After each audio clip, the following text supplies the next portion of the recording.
चौथा test match, और चौथा टेस्ट मैच ऐसा टेस्ट मैच है जिसे अगर हम जीतते हैं तो सीरीज 2-2 की बराबरी पर आ सकती है और आखिरी टेस्ट मैच जो है वो डिसाइडर बन सकता है। बहुत सारी चीजें मैंने कह दी कि ये हो सकता है, ये हो सकता है और ये हो सकता है।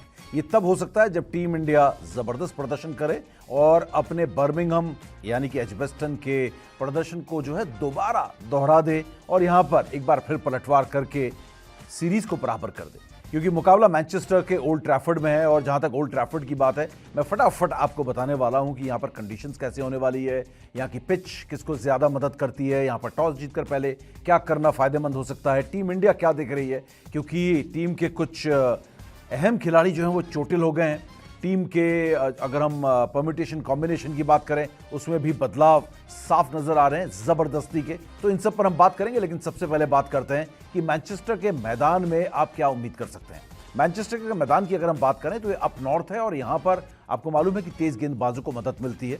और अगर तेज गेंदबाजों की यहां पर हम बात करें तो तेज गेंदबाज स्पिनर्स के मुकाबले नेचुरल है कि ज्यादा विकेट लेते हैं। और अगर मैं इसको रेशियो में अगर मैं इसको तब्दील करूं कि कौन कितना विकेट यहां पर लेता है, तो रेशियो के लिहाज से अगर 10 विकेट की बात करूं तो अगर 7 विकेट यहां पर तेज गेंदबाज लेते हैं, 3 ही यहां पर स्पिनर्स को मिलते हैं। यानी कि 7:3 का यहां पर रेशियो कहें तो गलत नहीं होगा मैनचेस्टर में। तो यहां पर साफ है कि टीम इंडिया यहां जो है अपने तेज गेंदबाजों के साथ जाना चाहेगी, ज्यादा एक पोटेंट तेज गेंदबाजी अटैक बनाना चाहेगी। लेकिन तेज गेंदबाजी की अटैक हमारी पोटेंट है, क्या हमारे तेज गेंदबाज पूरी तरीके से फिट है, ये एक बहुत बड़ा सवाल है। यहां पर इस पर हम चर्चा करेंगे।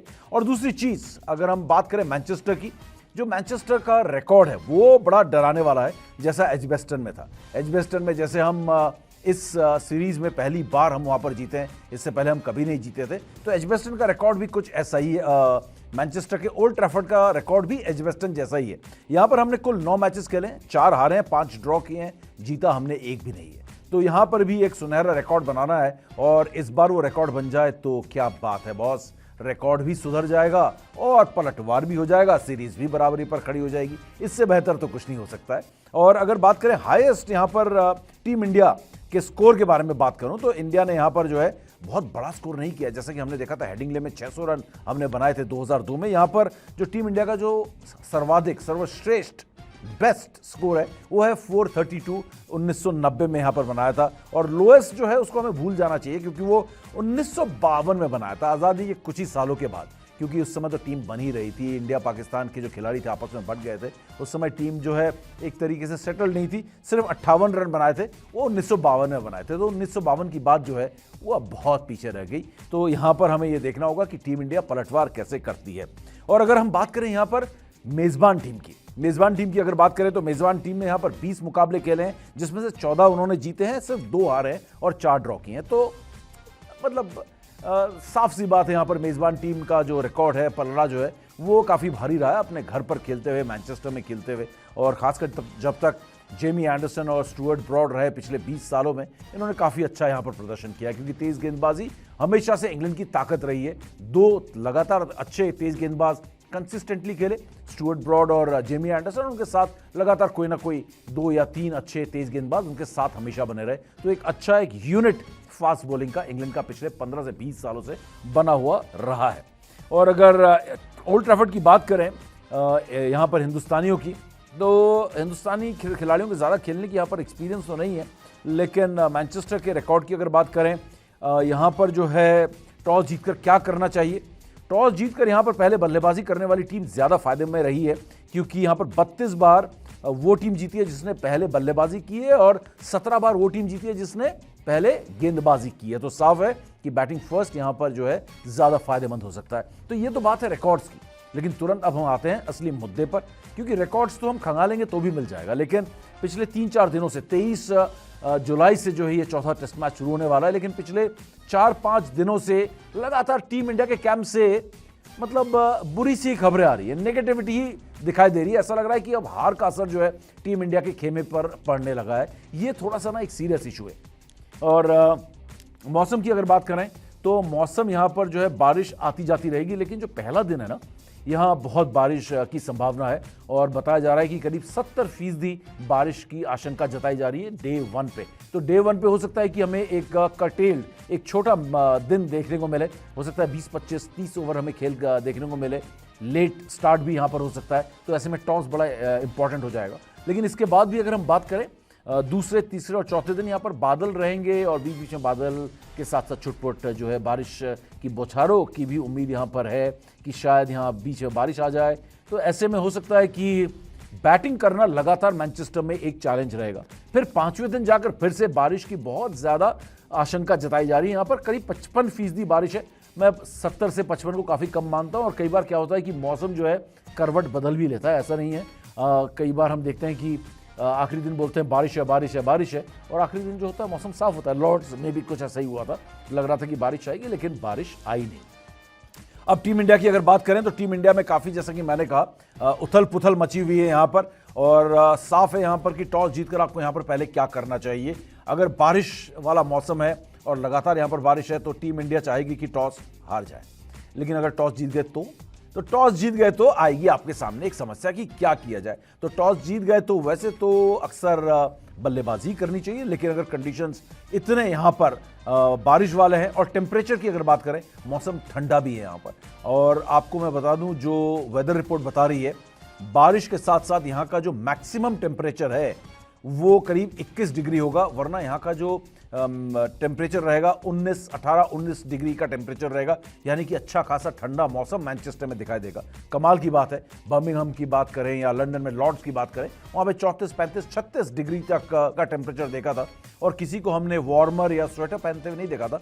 लेकिन मैनचेस्टर में आप प्रैक्टिस देख रहे होंगे, नेट्स में देख रहे होंगे, हर जगह सबने वार्मर्स और ट्रैक सूट और स्वेटर्स पहने हुए हैं। तो ऐसे में बैटिंग लगातार चैलेंज रहेगी। और मुझे लगता है कि टॉस जीतकर टीम इंडिया, अगर मौसम ऐसा रहा और बारिश रही, तो गेंद हाथ में पकड़ ले और विकेट लेकर उसका फायदा उठाए तो टीम इंडिया के लिए मुझे लगता है कि अच्छा हो सकता है, एक गुड स्टार्ट हो सकता है कि टॉस जीते और पहले गेंदबाजी मैनचेस्टर के ओल्ड ट्रैफर्ड में कर ले, कंडीशंस को देखते हुए। वरना अगर साफ धूप खिला हुआ मौसम होता तो डेफिनेटली बैटिंग करना चाहिए। लेकिन सबसे बड़ी जो समस्या यहां पर आ रही है कि टीम इंडिया होनी क्या चाहिए, क्योंकि भारतीय टीम के तो ज्यादातर खिलाड़ी चोटिल हो गए। कमाल की बात है, नीतीश रेड्डी जिम में चोटिल होकर घर लौटा है। मतलब समझ में नहीं आता कि जिम में कैसे चोटिल हो जाते हो जब इतने सारे ट्रेनर्स हैं। जिम में ऐसी कौन सी ट्रेनिंग कर रहे थे कि आप चोटिल हो गए? ट्रेनर्स क्यों नहीं ध्यान देते हैं? ये बहुत सारी बातें जिस पर हम इंडिया टीवी क्रिकेट में भी बात करेंगे। लेकिन ये बहुत एक ना धक्का सा लगा। हालांकि नीतीश कुमार रेड्डी का ऐसा कोई बड़ा परफॉर्मेंस नहीं था, लेकिन बड़े क्रूशियल परफॉर्मेंस लॉर्ड में आया। एक ही ओवर में 2 विकेट लिया उन्होंने। पहले इनिंग्स में 30 रन भी बनाए, फिर दूसरी पारी में भी उन्होंने जैक क्रॉली को आउट किया, 13 रन बनाए। रन के लिहाज से ज़्यादा कुछ नहीं था, लेकिन कुछ क्रूशियल कॉन्ट्रीब्यूशन थे और कॉन्फिडेंस बढ़ रहा था। उसी समय चोटिल होकर वापस आ गए। आकाशदीप भी पूरी तरीके से फिट नहीं है, उन्होंने भी इंजरी पिक की है, और इसके अलावा अर्शदीप भी फिट नहीं है। तो ऐसे में तो भाई जो तेज गेंदबाज हमें चाहिए, तो कौन तेज गेंदबाजी करेगा? तो अगर संभावित 11 की तरफ मैं बढ़ूं तो क्या तेज गेंदबाजी की तरफ से बढ़ूं या ऊपर से जो आऊं बैटिंग के से शुरू करूं? नीचे से बॉलिंग से शुरू करते हैं, क्योंकि बॉलिंग में बहुत सारी प्रॉब्लम्स आ गई हैं। बॉलिंग में तो साफ है कि यहां पर आपको मालूम ही कि अंशुल कंबोज को रोक लिया गया, तो अंशुल कंबोज का डेब्यू करना बिल्कुल तय लग रहा है, क्योंकि आकाशदीप अगर 100% नहीं है तो उन्हें खिलाने का रिस्क टीम मैनेजमेंट नहीं लेगी। तो अगर तेज गेंदबाजी की बात करें तो जसप्रीत बुमराह 7-8 दिन का उन्हें ब्रेक मिल गया, तो डेफिनेटली ये टेस्ट मैच उन्हें खेलना पड़ेगा और खेलना चाहिए भी, क्योंकि मैनचेस्टर में जितनी मदद तेज गेंदबाजों को मिलेगी वो अगला टेस्ट मैच जो कि ओवल में है वहां नहीं मिलने वाली है, जो कि ट्रेडिशनली एक बैटिंग फ्रेंडली ट्रैक रहा है। और हमने देखा है इस बार इंग्लैंड में हर जगह फ्लैट पिचेस आपको मिल रहे हैं, तो ऐसे में ओवल में तो डेफिनेटली फ्लैट पिच मिलेगी। तो मैनचेस्टर में जितना फायदा मिल सकता है वो फायदा यहां पर उठा लें। बात अगर मैनचेस्टर ओवल की है तो बुमराह को यहां पर जरूर खेलना चाहिए, और बुमराह खेलेंगे भी, क्योंकि टीम इंडिया के सामने अब क्राइसिस आ गई है। तेज गेंदबाजी, मैं चाह रहा हूं कि फटाफट आपको ये प्रीव्यू बता दूं कि क्या एक्सपेक्ट हम यहां पर ओल्ड ट्रैफर्ड में टीम इंडिया से कर सकते हैं। तेज गेंदबाजी की अगर बात करें तो साफ साफ है, जसप्रीत बुमराह, मोहम्मद सिराज और अंशुल कंबोज। आपके पास चौथा तेज गेंदबाज नहीं है, तो ये तेज गेंदबाजी का आक्रमण है। अब जरा ऊपर की तरफ चले जाता हूं। संभावित 11 केएल राहुल, यशस्वी जायसवाल तो तय है। 3 नंबर पर क्या करुण नायर को खिलाओगे? ये तो एक बदलाव जो टीम में दिख रहा था, ये चोटिल खिलाड़ियों की बात सामने आने से पहले, वो तो सिर्फ एक बदलाव की बात थी कि करुण नायर को यहां पर जो है चेंज किया जा सकता है। मेरे हिसाब से तो पहले टेस्ट मैच की बात करना चाहिए था, लेकिन आपने 3 टेस्ट मैचेस खिला दिए, तो मुझे लगता है कि करुण नायर को अब हिलाने से कहीं ऐसा है, मुझे लगता है कि टीम मैनेजमेंट थोड़ी सी सोच विचार करेगी, यानी कि डरेगी, क्योंकि आपकी अचानक बॉलिंग जो है कमजोर हो गई है, कई इंपॉर्टेंट प्लेयर आपके जो है चोटिल हो गए। तो मुझे लग रहा है करुण नायर को टीम मैनेजमेंट के लिहाज से जो है, मुझे लग रहा है करुण नायर को एक और मौका मिलने वाला है यहां पर। लेकिन अगर मेरी बात कहें तो अभिमन्यु ईश्वरन को यहां पर मौका मिलना चाहिए, नहीं साई सुदर्शन को नहीं, अभिमन्यु ईश्वरन को यहां पर 3 नंबर पर खेलने का मौका मिलना चाहिए। और उसके बाद गिल अपनी जगह उनकी बरकरार, ऋषभ पंत, ध्रुव जुरैल। अब ध्रुव जुरैल मुझे लग रहा है कि विकेट कीपर बैट्समैन के तौर पे खेलेंगे और ऋषभ पंत प्योर बैट्समैन के तौर पे खेलेंगे, क्योंकि उनकी उंगली की चोट अभी भी पूरी तरीके से हील नहीं हुई है। और अगर मान लेते कि उनकी उंगली पूरी तरीके से ठीक हो भी गई है, कहीं अगर फिर से गेंद लग जाती है तो वो फिर से उनको बहुत ज्यादा जो है मुश्किल में डाल सकती है। ऐसे में लगता है कि टीम मैनेजमेंट जो है वो रिस्क नहीं लेगी, ध्रुव जुरैल को विकेट कीपिंग करवाएगी और बैटिंग करवाएगी। ऐसे में साफ है कि पंत और ध्रुव जुरैल यहां पर खेलते हुए नजर आएंगे। इसके अलावा बात करें जड्डू, 100% जड्डू के बिना तो टीम बनती नहीं है, जबरदस्त खिलाड़ी, कैरेक्टर उस बंदे ने दिखाया। उसके बाद बात आती है वॉशिंगटन सुंदर। क्या वॉशिंगटन सुंदर की जगह यहां पर बनती है मैनचेस्टर में, या आप शार्दुल ठाकुर को लेके जाओगे? क्योंकि नीतीश कुमार रेड्डी खेलते 100%, लेकिन अब नीतीश कुमार रेड्डी नहीं है, तो पहले टेस्ट मैच के बाद शार्दुल ठाकुर की चौथे टेस्ट मैच में वापसी होनी चाहिए, क्योंकि मैनचेस्टर में ज्यादा स्पिनर्स का काम नहीं है। तो लगभग टीम यहां पर बन गई है। लेकिन एक दो परम्यूटेशन कॉम्बिनेशन में यहां पर अगर मैं बात करूं तो मुझे लगता है कि यह भी हो सकता है यहां पर कि आप पंत और वॉशिंगटन सुंदर और जड्डू को खिलाएं, और जो नीतीश कुमार रेड्डी जहां गए हैं वहां पर आप शार्दुल ठाकुर को लेकर आ जाए, तो ध्रुव जुरैल की जगह ना बने। और अगर ऋषभ पंत फिट है विकेट कीपिंग के लिए फिट है, बैटिंग के लिए वो फिट है, अगर विकेट कीपिंग के लिए वो फिट रहे तो ध्रुव जुरैल को जगह नहीं मिलेगी। ध्रुव जुरैल की जगह हो सकता है शार्दुल ठाकुर यहां पे आ जाए, जो एक ऑलराउंडर, बॉलिंग ऑलराउंडर है और बैटिंग में भी थोड़ी सी डेप्थ टीम इंडिया को दे सकते हैं। तो ये टीम यहां पर हो सकती है। अगर आप कंफ्यूज हो गए तो फिर से बता देता हूं, केएल राहुल, यशस्वी जायसवाल, करुण नायर की जगह मुझे लग रहा है अभिमन्यु ईश्वरन, गिल, शुभमन गिल कैप्टन और Rishabh Pant vice captain as batsman, Dhruv Jurel as wicket keeper batsman, Ravindra Jadeja और यहां पर शार्दुल ठाकुर, अंशुल कंबोज, सिराज और बुमराह। आपको मैंने कॉम्बिनेशन बताया था, कॉम्बिनेशन ये था कि ध्रुव जुरैल की जगह आप, यानी कि जिसको ध्रुव जुरैल को मैं लेके आया हूं, क्योंकि ऋषभ पंत हो सकता है बैटिंग ना कर सके, और ध्रुव जुरैल को ना खिला के अगर ऋषभ पंत फिट हुए तो शार्दुल ठाकुर वहां पे आ जाएंगे। शार्दुल ठाकुर वहां पे आ जाते हैं और वॉशिंगटन सुंदर अपनी जगह जस की तस बनी रहेगी। तो सिर्फ एक बदलाव भी हो सकता है कि यहां पर नीतीश कुमार रेड्डी की जगह जो है यहां शार्दुल ठाकुर आ जाए और करुण नायर को भी यहां पर बरकरार रखे टीम मैनेजमेंट। सिर्फ एक बदलाव हो सकता है, इंजरी वाला, जो बैटिंग लाइनअप की मैं बात कर रहा हूं। दूसरी तरफ आप देख ही रहे हो कि यहां पर टीम इंडिया में इंजरी के वो जो है प्रॉब्लम्स तो ही हैं। अंशुल कंबोज को भी यहां पर रखा गया, लेकिन बात करें प्रसिद्ध कृष्णा की तो प्रसिद्ध कृष्णा भी रेस में हो सकते हैं, लेकिन अंशुल कंबोज का नाम बहुत चल रहा है। लग रहा है कि टीम मैनेजमेंट जो है अंशुल कंबोज की तरफ थोड़ी सी झुकी हुई नजर आ रही है, क्योंकि प्रसिद्ध कृष्णा का परफॉर्मेंस अभी तक जो है इतना जबरदस्त नहीं देखने को मिला जितना हम उम्मीद कर रहे थे। लेकिन बेंच में बैठ के ना, बाहर बैठ के बहुत कुछ सीखने का मौका मिलता है। तो हो सकता है कि आप अंशुल कंबोज की जगह प्रसिद्ध कृष्णा को भी यहां पर देखें।